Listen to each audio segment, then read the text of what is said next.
Hi there, welcome back to your favorite deep dive show on stories contemporary and consequential for India. This week I pegged the edition on the developments in Nepal. An elected government toppled in less than 36 hours of violent protests carried out by the youth in what is being dubbed as the Gen Z revolt. What happened in Nepal could be called the first social media riot in the world. Well, on the face of it, the issues that triggered the protests and the regime change in Nepal are deep-rooted in misgovernance, corruption, as key among many other factors. But what was different about Kathmandu was the power of social media over the collective psyche of the masses. Is it the proverbial tiger that societies are riding? You get down and you risk being devoured. It's a roller coaster of regulation, protests, the modern zeitgeist, and the drama that comes with it. Let's get going.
On September 4, the KP Sharma Oli government of Nepal banned 26 major social media and messaging apps. Think Facebook, Insta, WhatsApp, YouTube, and X, because they did not register under a 2023 law aimed at regulating online platforms. The government said it was about curbing misinformation, scams, and content disrupting social harmony. Like many other nations of the world, Nepal too has been trying to get a grip on the digital world for a while. And this rule, backed by a Supreme Court order from mid-August, told the companies to set up shop locally, like maintain an office where someone responsible can be contacted. If, for example, someone is a victim of defamation, or if the government wants action in the interest of law and order, there should be a compliance and grievance redressal official from these platforms sitting in Kathmandu.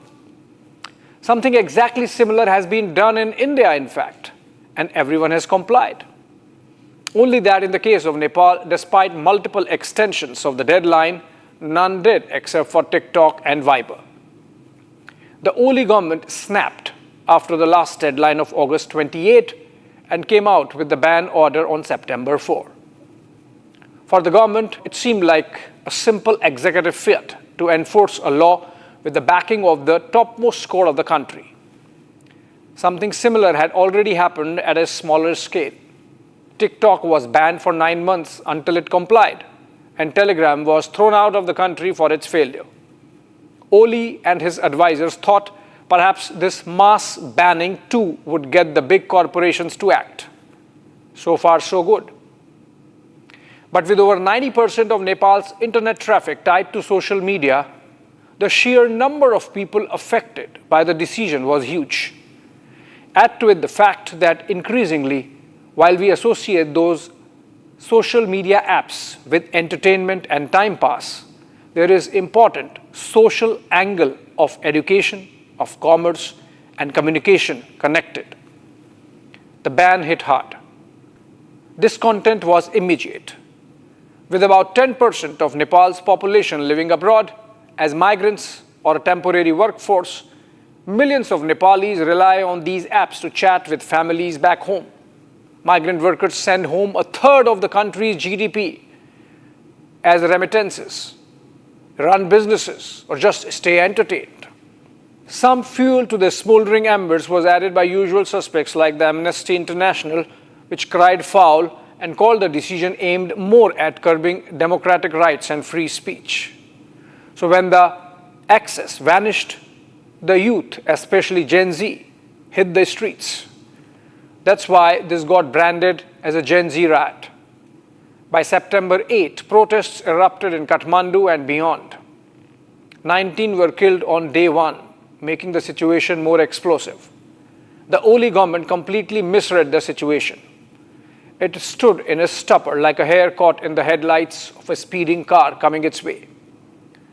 There was complete collapse of law and order machinery, and the intelligence failed to anticipate the scale of the mobilization.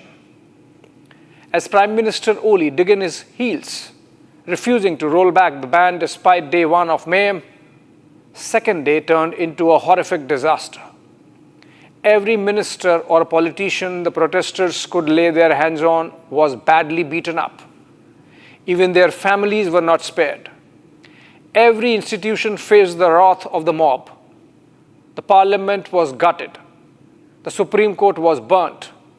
The Prime Minister's office turned to smoke and ashes. Oli had to resign in disgrace. Before his resignation letter, he did take back the ban, but it was too late. Over 30 lives had been lost, and hundreds are still injured in clashes with the police and army. A tenuous calm prevails as the Nepal army, the only institution that preserved its stature and dignity, polices the streets and brokers stocks at the same time to get the government back on track. What began as an outcry against the social media ban turned into a complex web angst, anxieties, and frustrations coming out of a society that feels shortchanged by its political class. Let us look at the issues one by one. Gen Z first. They are the digital first generation born after the Y2K and became the name and face of the violence that engulfed Nepal this week. For most of them, a substantial part of their existence is lived online.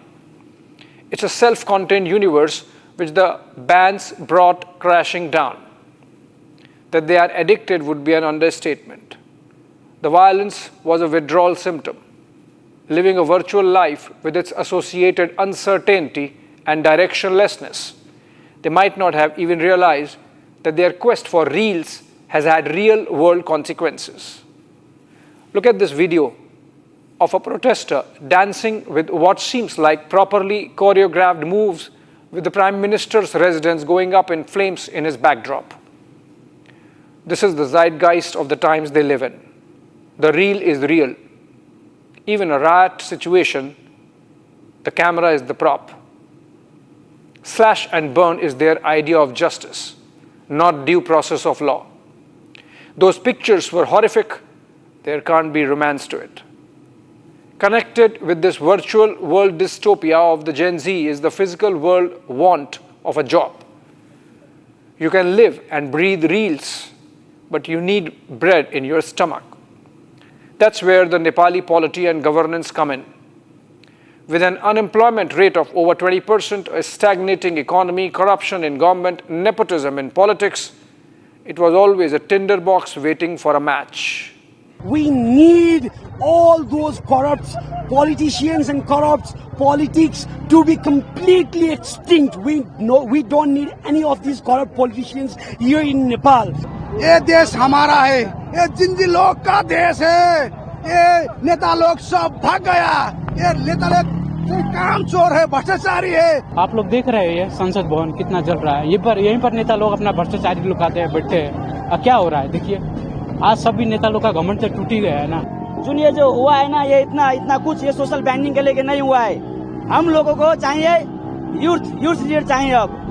अब हम लोग परिवर्तन खोज रहे हैं। ये बूढ़े लोग है ना, ये बूढ़े लीडर है ना, वो हम लोग अब वक्त हो गया है, अब नहीं चाहिए, हमारा यूथ चाहिए। अब अब सब जेनजी का मांग है youth. Social media had been amplifying exposés on Nepo kids, politicians' families flaunting wealth while many Nepalis struggle.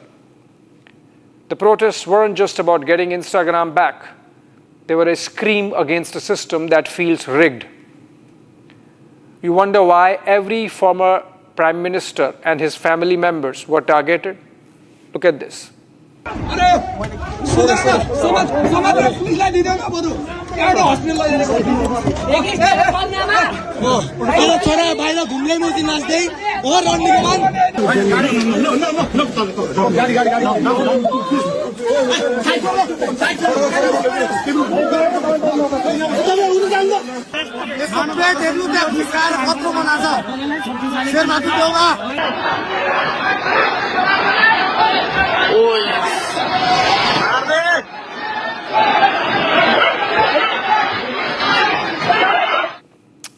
After the second round of multi-party democracy that kicked in Nepal from 2008, the country has seen 13 prime ministers.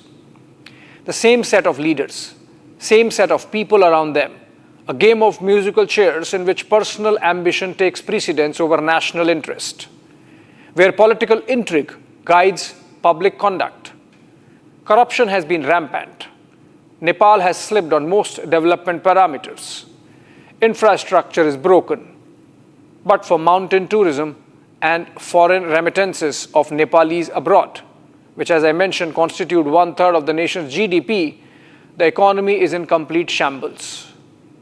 Now deposed KP Sharma Oli has been Prime Minister 4 times in the last decade and a half. His ally Pushpa Kumar Dahal, alias Prachanda, thrice. Sher Bahadur Deoba, 5 times. Girija Prasad Koirala, who passed away in 2010, had been PM 5 times. Surya Bahadur Thapa, who died in 2015, had been PM 5 times. Lokesh Bahadur Chand became PM 4 times. The likes of Krishna Prasad Bhattarai, Madhav Nepal, Sushil Koirala, Baburam Bhattarai have been faces in Nepali politics, controlling levers of power for 3 decades and more. The case of Surya Bahadur Thapa is the most emblematic of the Malays. He became PM for the first time in 1963 and for the 5th and last time in 2003, hanging around for 40 years. Through all this, the Nepali economy has stagnated. Tourism around Mount Everest carries the burden of service sector.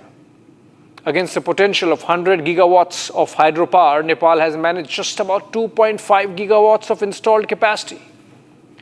Projects remain mired in corruption. Flagship infrastructure ports like Pokhara and Lumbini airports have come up, courtesy China. Or look at these headlines. The state of aviation safety is so pathetic that for over 10 years now, European Union has put a complete ban on any Nepali airline flying over their airspace for the fear of the aircraft's crashing. This report on the notorious Buddha Air says that the pilots did not even come to know that one wheel had fallen off during takeoff, though they managed to land the plane safely. All these reports are recent. That gives you a sense of frustration that might have been building up among the common Nepali citizens over the state of affairs. The mismanagement of the country by the kleptocracy can be allowed to run only that much in the name of multi-party democracy. It was this kleptocracy that got targeted by the frustrated youth. It is not coincidental that the 2 choices being talked about to hand over power are not part of the ruling clique. Balendra, or Balen, his rapping pen name, is the first mayor of Kathmandu since 1989 to have won without any political party affiliation. One reason for his popularity has been his weaving of social narratives, including corruption, in his songs. Justice Sushila Karki might be old, but she again comes from a non-political background and is seen as a challenger to the elites, given her judicial activism as the first woman Chief Justice of Nepal. Such must have been her getting under the nerves of the ruling gerontocracy of Nepal that an impeachment motion was brought against her in the parliament in 2018. The raw idealism in the case of Balen and the anti-corruption crusade of Karki have made them the favorite of the change seekers. Both incidentally studied in India. Balan was at the Vishwasaraya Technical University in Karnataka, and Justice Karki was at the Banaras Hindu University in Uttar Pradesh. That gives you an idea of the kind of anti-politics sentiment that's already prevailed in Nepal for a while. That brings us to the big question. What's in it for us in India? Nepal has become the fourth nation in the neighborhood to have had a regime change by use of force by the masses. Or that's what seems on the face of it, at least. We had the Rajapaksas run for their life in Colombo in 2022. We had disturbances in Maldives that led to a change of government in 2023, albeit through polls. And then Dhaka blew up last year with the coup against Prime Minister Sheikh Hasina, now cooling her heels in Delhi.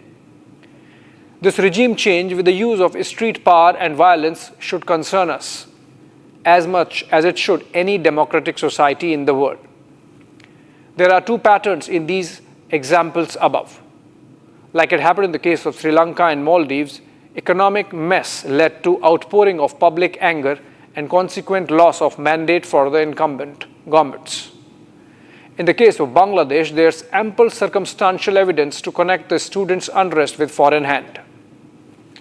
There has been some insinuation from political opposition that this could happen in India. There are solid reasons I believe that it won't. First, Indian economy is firing on all cylinders. The rate of growth, fastest in the world, is set to maintain this trajectory for decades to come. India is a rising power and not a middling, struggling economy as in the case of Nepal or Bangladesh or Sri Lanka. The government of Prime Minister Narendra Modi has double mandates, one of the hustings and two of the economic booster. PM Modi remains a popular mass leader and, in fact, regularly bursts global leadership popularity charts. Second, while there would be foreign powers inimical to India's rise, and hence they would fan anti-national forces within, the state capacity of India, by which I mean the capacity of our security apparatus, is second to none in the world. Our agencies can anticipate and tackle national security challenges way better than what has happened in our neighborhood. State capacity is important, not only to anticipate, but to remain on top of developments by way of intelligence. What explains, for example, the intransigence with which PM Oli said on first day of riots that his government would not roll back the bans? Compare that with the farm laws protests in India. Not only did the Modi government contain them well, but also showed flexibility of taking the laws back.